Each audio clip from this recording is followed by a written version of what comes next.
제가 요즘 살아가면서 가장 많이 고민하는 것이 바로 내려놓음, 또 비움과 같은 단어입니다.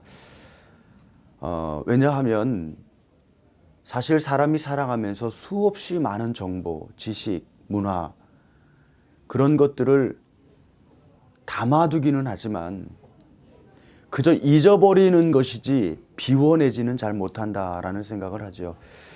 저는 어려서부터 교회에서 자랐습니다.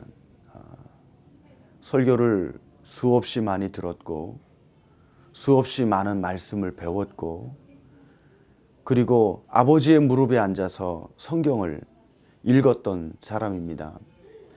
그런데 자라면서 하나님의 말씀은 내게 아무런 영향력을 주지 못했습니다. 저는 사회에 대해서 더 많은 분노와 환경에 대한 더 많은 분노를 가지고 때로는 하나님이 정말 살아계시다면 어떻게 이럴 수 있습니까? 라고 하는 하나님을 향한 분노도 굉장히 많이 있었던 사람입니다.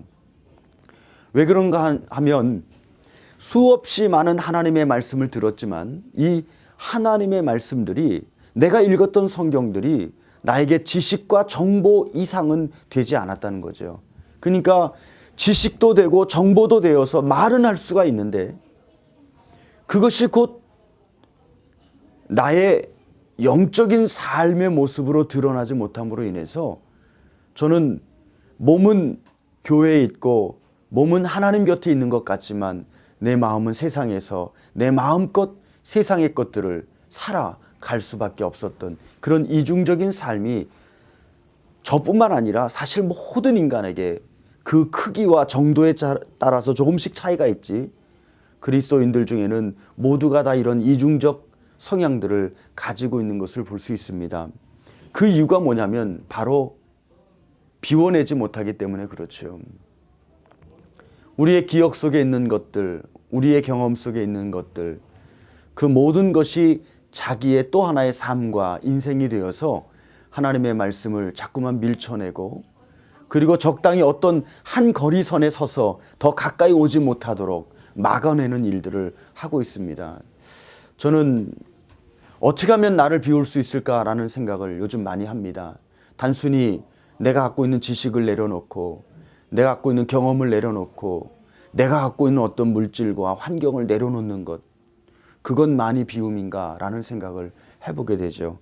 그리고 진정한 비움은 예수 그리스도 안에 내가 있다고 하는 사실을 발견하는 것인데 그것이 지식으로 아는 것인지 정말로 내가 그분 안에 들어가 있는지를 판단하는 기준은 또한 무엇인가에 대한 고민을 하지 않을 수가 없습니다.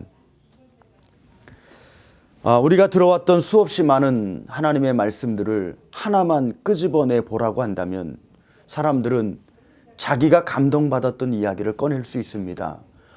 내가 이런 말씀으로 은혜를 받았습니다.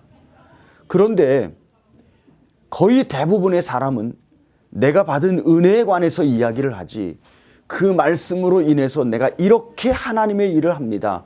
그 말씀으로 인해서 내가 이렇게 하나님 앞에 헌신합니다.